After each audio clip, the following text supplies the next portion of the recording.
The National Health Service, the medical arts, the science and the healing should be made available to people when they needed them.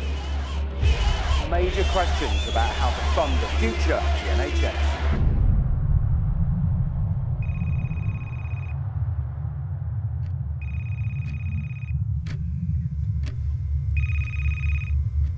What we got for me? To King's, okay. What time? 2 boxes. I'm on way.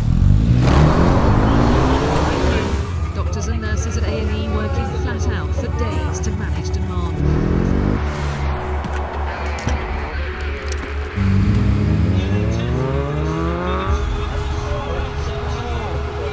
In a trauma, we can't wait for blood. We need it there and then.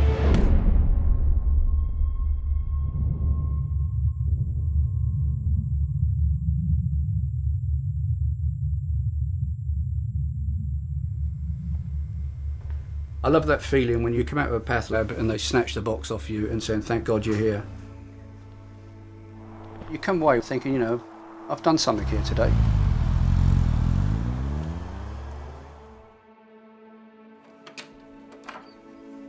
Getting on the bike is my first love. I love riding bikes. I've been riding for a very, very long time and I do lots of miles a year. But to combine it with what we're doing, it does give you a great feeling. I don't sleep that much anyway. If I'm at home, I'll be up till 1 o'clock anyway. So why not do something useful? Jump on a bike and save a life.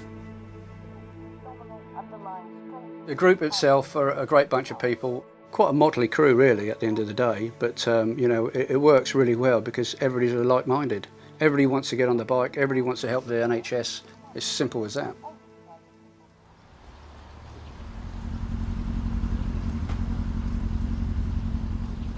Motorcyclists had a very bad reputation, you know, big hairy blokes on bikes, and it was a way of them putting something back into the community. I'm not a big hairy bloke. But, No, you're looking at me. I'm okay, not a big hairy bloke either.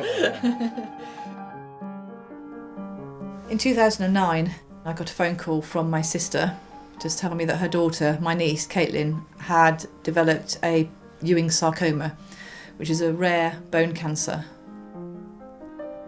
It was Christmas Eve, in fact. She had platelets delivered from Tooting to the William Harvey Hospital in Ashford by a Serve Kent blood runner.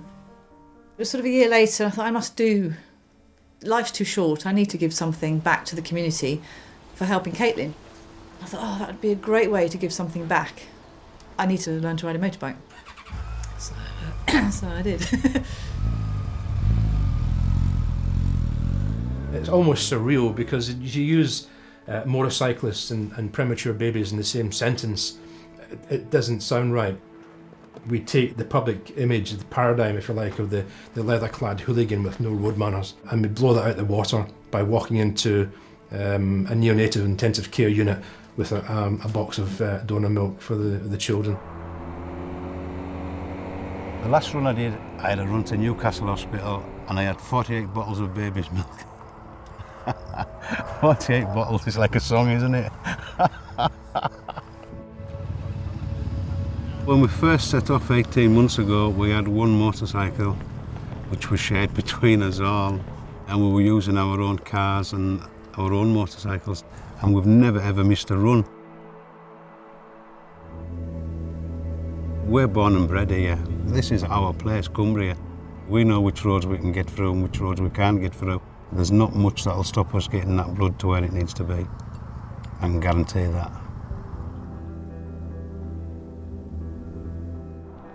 When you're called out on a run, you may not know the person who the consignment is destined for, but you have an understanding of the importance that product has for somebody.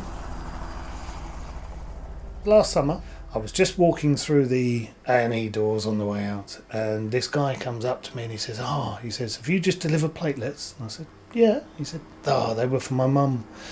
And, forgive me, I get a bit... Quite emotional story. I get quite emotional about it every time. But, so he shook my hand and thanked me, and, you've made a difference for my mum, and made a big difference for me.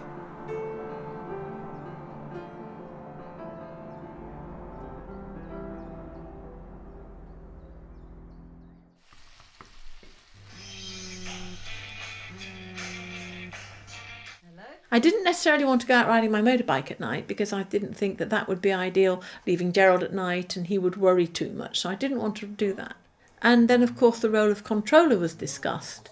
And it was a way that I could see of putting something back into the NHS for all they'd done for us. I mean, Gerald was in intensive care for a week and they told me he wouldn't make it, and he has, and here he is 10 years later, and we're very grateful for that. But you never repay that debt for what they've done. You snuggle down to bed about 11 o'clock and head under the duvet and sleep, and then all of a sudden the phone lights up and starts ringing. And Gerald, my husband, says, I'm very good. I pick the phone up and I say, hello, good morning, it's Serve. And they probably think I'm sat at a table with a computer on and things like that. Then you have to ring your duty rider, who obviously may be slightly sleepy, but I can snuggle down under the duvet again in between the calls and in between the text messages, whereas he has to put his waterproofs on, go and get the bike out of the garage and ride in all weathers. And I'm snuggled down in bed feeling guilty.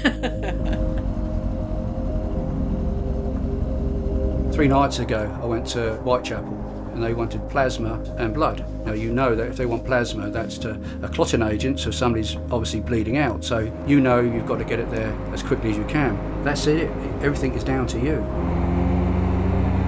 If you get one of the hospitals ring up, and you can tell by the voices sometimes that it's really desperate, you do have a feeling of, gosh, we've got to really get this moving. As you're walking along, you're looking into the wards. Then you know why you're doing it when you're seeing little children with pipes and wires and machines on them. That's what keeps me going.